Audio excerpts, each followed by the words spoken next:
Once upon a time, in the snow-draped kingdom of Arendelle, nestled between towering fjords and shimmering mountains, lived two royal sisters, Elsa and Anna. Elsa, the elder, was born with a gift both wondrous and terrifying, the power to summon snow and ice.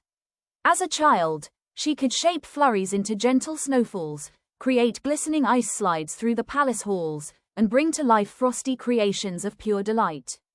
Yet her gift came with danger. A simple slip of emotion could unleash sharp icicles or blizzards that spun out of control. Elsa and Anna were inseparable in their early years. Every day was a new adventure, building snowmen in the ballroom, pretending to be explorers in frozen tundras that Elsa conjured from thin air. Anna's laughter would echo through the stone halls, and Elsa's eyes would light up with joy whenever she saw her sister happy.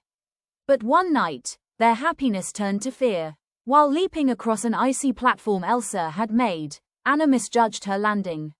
Elsa tried to catch her with her powers, but accidentally struck Anna with a blast of magic to the head. Anna collapsed, unconscious, a faint shimmer of frost spreading across her brow. In panic, Elsa screamed for help, and their parents rushed in. Without wasting a moment, they journeyed deep into the mountains, to the Valley of the Living Rock, where a tribe of mystical trolls lived. The troll chief, Grand Pabbie, examined Anna carefully and declared that he could save her, but the memory of Elsa's magic would need to be removed to ensure safety. "She will be fine," he said, "but it is the heart that is not so easily changed as the head." To Elsa, he gave a grave warning: "Fear will be your enemy." From that day on, everything changed. Elsa, racked with guilt, locked herself away. The once lively palace grew silent. She wore gloves even indoors, refusing to touch anything barehanded. Anna, left confused, tried countless times to coax Elsa from her room with games, drawings, even song. But the door remained closed. Years passed in loneliness. When tragedy struck and the king and queen were lost at sea during a storm, Elsa and Anna were left orphans. Anna mourned not just her parents, but the growing distance from her only remaining family. Meanwhile, Elsa trained herself in isolation, burying her emotions, trying to control her gift. Every touch, every flicker of emotion was a potential threat. Then, the time came for Elsa's coronation. The castle gates were opened for the first time in years. People from all over the world arrived, nobles in velvet cloaks, curious traders, and well-dressed dignitaries. Anna, bursting with excitement, dashed through the crowds, thrilled at the prospect of meeting people, and perhaps even falling in love. That's when she met Prince Hans of the Southern Isles. Charming, polite, and handsome, Hans seemed like a dream. They laughed, danced, and shared stories. Within a day, Anna believed she had found her soulmate. When Hans proposed marriage that evening, she accepted without hesitation and rushed to Elsa to seek her blessing. Elsa, startled and anxious, refused. "You can't marry someone you just met," she said sternly. The sisters quarreled, emotions running high. Anna couldn't understand why Elsa was so cold, so distant.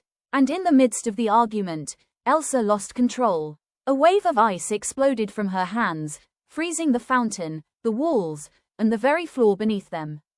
Gasps filled the hall. Panic broke out. Terrified of what she had done, Elsa fled the castle, running into the mountains, her footsteps turning the ground to ice. As she ran, her suppressed powers erupted in full force, unleashing a magical winter across the land. Lakes froze, flowers wilted under frost, and snow blanketed Arendelle in the height of summer. Deep in the North Mountain, Elsa let go of her fears for the first time. She embraced her powers, building a grand palace of ice, towers that sparkled like stars, staircases that curved like frozen waterfalls. "Let it go," she sang, her voice echoing through the peaks, shedding the weight of secrecy and fear. But Arendelle was in peril. Anna, determined to bring back her sister and end the eternal winter, set out on a journey. Along the way, she met Kristoff, a rugged ice harvester with a strong heart and a stubborn streak, his loyal reindeer Sven, and a magical snowman named Olaf, brought to life by Elsa's magic, innocent, sweet, and in love with all things warm. Together, They faced fierce blizzards, hungry wolves, and a treacherous climb up the mountain. When they reached Elsa's palace, Anna begged her sister to come home. But Elsa, still haunted by the memory of hurting Anna as children, refused. Fear surged again, and in a moment of panic, Elsa struck Anna in the heart with another blast of magic. As Elsa collapsed in despair, Kristoff rushed Anna back to Arendelle, hoping that a kiss from Hans, the man she thought she loved, might break the curse. But Hans betrayed her. Revealing his true intentions, Hans left Anna to die, imprisoned in the castle. He declared Elsa a traitor and moved to seize the throne. Meanwhile, Elsa, captured and chained, broke free in a storm of grief after hearing that Anna was dying. On the fjord, the snowstorm grew violent. Hans raised a sword to kill Elsa, but Anna, staggering through the storm, threw herself between them. She froze solid just as the blade fell, the sword shattering against her icy form. Time stopped. Elsa crumbled, devastated, wrapping her arms around her sister's frozen body. Her tears fell like rain, and in that moment of true, unconditional love, something miraculous happened. The ice melted. Anna slowly thawed, her color returned. She had been saved, not by a prince's kiss, but by her own selfless act of love. Elsa realized then what had always been missing. Love, not fear, was the key to controlling her magic. With this understanding, she reversed the winter, melting snow and ice across the land, bringing back warmth and color to Arendelle. From that day on, the castle gates remained open. Elsa ruled with kindness, no longer hiding her powers, but using them to delight the people. She would create snowflake spectacles on festival days, and every summer, Olaf was given his own magical snow flurry to keep him cool.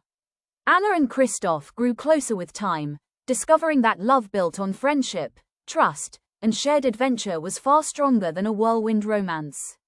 And Olaf, ever the optimist, finally got to enjoy summer, in his own, chilly way. Together, Elsa and Anna built a new chapter for Arendelle, one where magic was not feared, but embraced, where love was not just found in kisses, but in sacrifice, forgiveness, and the bonds that only sisters can share. And the story of Arendelle was not one of kings or dragons or epic battles, but something rarer and more powerful, a story of two sisters, of finding oneself, and of learning that the greatest magic in the world is love. They didn't just live happily ever after. They lived bravely, truly, and lovingly ever after, together.